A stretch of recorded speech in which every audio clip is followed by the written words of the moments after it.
'Gaami' cinema చూశానండి. Cinema అంటే hype ఇచ్చినంత అనిపించలేదు చెప్పాలంటే. స్టార్టింగ్ స్టోరీ స్టార్టింగ్ అయిన దగ్గర నుంచి ఏదో ఉంటది. అంటే ఒక 3, 4 క్యారెక్టర్లు చిన్నప్పటి నుంచి స్టార్ట్ అవుతూ ఉంటది.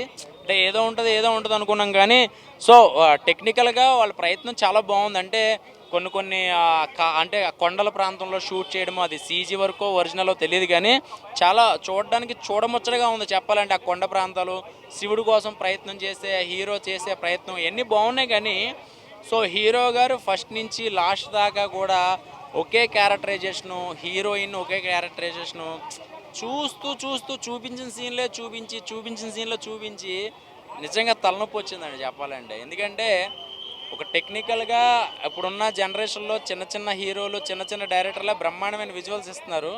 సో హీరో గారి మీద నమ్మకంతో చాలా మంచి ప్రోడక్ట్ ఇస్తారేమో అనుకున్నాం కానీ పూర్తిగా డిసప్పాయింట్ చేశారని అనుకోవాలి. సో కొన్ని బ్యాక్గ్రౌండ్ సాంగ్లు బీజిఎం అయితే మాత్రం బాగుంది. సో కెమెరా వర్క్ అయితే బాగుంది కానీ ఎడిటింగ్ కన్ఫ్యూజ్ అయిపోయాం చెప్పాలంటే. ఏ సీన్ ఎందుకు వస్తుందో తెలియట్లే. టప్మని మాయమైపోయి ఉంటుంది. అంటే చాలా సినిమాలు అలాంటి వచ్చినాయి కానీ కథ బాగుంటే మనకు అర్థమవుతుంది.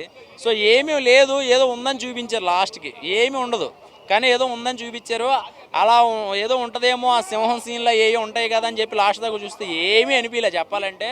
విశ్వక్షేణ్ గారు ఈరోజు డల్గా ఆయన కారులోంచి వస్తున్నప్పుడు నాకు అనిపించింది ఏదో చిరు భయంగా అనిపించింది. సో 6 సంవత్సరాల కష్టము, దీనికి 6 సంవత్సరాలు ఎందుకు కష్టపడ్డారు అనేది నాకు అర్థం కావట్లే.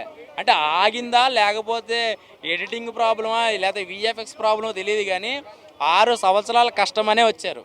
6 సంవత్సరాల కష్టాన్ని యూవీ క్రియేషన్ వాళ్ళు తీసుకున్నారు కాబట్టి జనాలు వచ్చారు.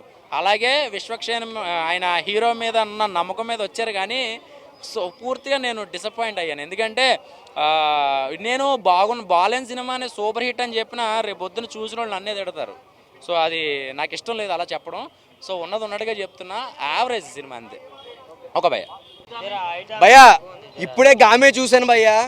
సినిమా నిజం చెప్తున్నాను కదా, అట్టర్ ఫ్లాప్ భయ్యా. నాకు నిజంగా ఏంటి నచ్చలేదు. నిజంగా 120 రూపీస్ వేస్ట్ అనమాట. ఒక స్క్రీన్ ప్లే లేదు, ఒక డైరెక్షన్ లేదు, ఒక ఏది లేదు భయ్యా. ఒక్క బీజిఎం వరకు లాక్కొచ్చారు సినిమా అంతా. నిజంగా విశ్వక్సేన్ గారి కెరియర్లోని one of the blockbuster disaster భయ్యా. నిజంగా ఏం నచ్చలేదు, మొత్తం సోదే ఉంది భయ్య. అంత మంచి కొండల మీద తిప్పి ఆ మంచి కొండల మీద పెట్టారు భయ్య సినిమా అంతా. సినిమాలో ఏంటంటే వ్యవచారాలు బొంచిక్కులు అక్కడ దేవుడిని పక్కన పెట్టుకొని ఏయో చేస్తున్నారు భయ్య. నిజంగా ఏం నచ్చలేదు సినిమా, అసలు ఏం బాగాలేదు. నేనైతే ఎక్స్పెక్ట్ చేసింది గ్యాంగ్స్ ఆఫ్ గోదావరి సినిమా వద్దని ఎక్స్పెక్ట్ చేశాను నేను. కానీ ఆ సినిమా సడన్గా తప్పించి ఈ సినిమాని తీసుకొచ్చారు. ఈ సినిమా ఎప్పుడో సినిమా అంట, కానీ సినిమా వరకు ఒక బీజిఎమే బాగుంది. కానీ అంత మించి సినిమాకి చెప్పేది అక్కడ పేరు ఏం లేదు భయ్య. నిజంగా సినిమా ఫ్లాప్ భయ్య, అట్టర్ ఫ్లాప్ మూవీ ఇది. విశ్వక్సేన్ గారు ఇటువంటి సినిమా ఎందుకు తీసారో నాకు ఇప్పుడు అర్థం కాలేదు. కానీ ఆయన కొత్తగా ఆయన ఫ్యాన్స్ ఎవరైతే ఉన్నారో వాళ్ళు మాత్రం ఇష్టపడతారు భయ్య. ఎందుకంటే ఆ గెటప్ కోసమే, ఏదైతే గెటప్ సీన్లో గెటప్ వేసిండో ఆ సీన్ కోసమే ఇష్టపడతారు భయ్య. ఎవడు భయ్య బాగుందండి, థియేటర్లో అంతా నిద్ర వచ్చేస్తుంది భయ్య. థియేటర్లో మొత్తం నిద్ర వచ్చేస్తుంది, అందరూ పడుకునే ఉన్నారు. ఎవడో కళ్ళు తెరిచి అస్సలు చూస్తలేదు. సినిమా మాత్రం అసలు ఏం బాగాలేదు, ఎవరికి నచ్చదు. మీరు ఇటువంటి సినిమాలు ఉంటే డైరెక్ట్గా ఓటీటీలోకి వచ్చేదాకా వెయిట్ చేయండి భయ్య. నన్ను అడిగితే డబ్బులు పెట్టి చూసి అంత పెద్ద ఏం లేదు. టు బి ఫ్రాంక్గా చెప్తున్నాను కదా సార్. ఇంకొక విషయం ఏంటంటే ఇందాక అన్నారనమాట, డబ్బులు తీసుకొని రివ్యూ చెప్తున్నారు కదా అంటే, మా ఫోటోలు చూపించి మూవీ టీం దగ్గర రివ్యూస్ ఇస్తున్నారు కదా అని చెప్పేసి మా ఫోటోలు చూపించి డబ్బులు తీసుకున్నారంట. సో నాకు ఎవడో ఒక రూపాయి ఇవ్వలేదు, ఎవడో నాకు ఏ ఇవ్వలేదు. వచ్చాను చెప్తున్నాను, అర్థమైంది కదా. మాకు ఎవడో రూపాయి ఇవ్వలేదు, మేము ఎవరి దగ్గర తీసుకోలేదు కూడా. ఉన్న జెన్యూన్ అని చెప్తున్నాం. థియేటర్ ఉన్న ప్రతి ఒక్కరి దగ్గర 120 టికెట్లు 150 మంది దాకా చెప్తున్నాను కదా. అందరూ సినిమాలో పడుకున్నారు, ఎవరికి ఏమాత్రం నచ్చలేదు. ఏం లేదండి, ఒక బీజిఎం ఏదో అలా ఉందంటే చాందిని చౌదరి ఉంది కానీ ఆమె ఎందుకు వచ్చిందో కూడా ఈ సినిమాలో నాకు అర్థం కాలేదండి. క్యారెక్టర్ అనేది లేదు ఈ సినిమాలోని. So guys, this is a flop movie. Don't waste your time and go to the theatres. Okay, అస్సలు వేస్ట్ చేయొద్దు, థియేటర్కి అసలు వేస్ట్ చేయొద్దు. ఓటీటీలో వెయిట్ చేయండి, ఐబొమ్మలో చూసుకోండి అంతే. Thank you. Acha review Papaya. So I did not meet Biami, but I watch movie 'Gami'.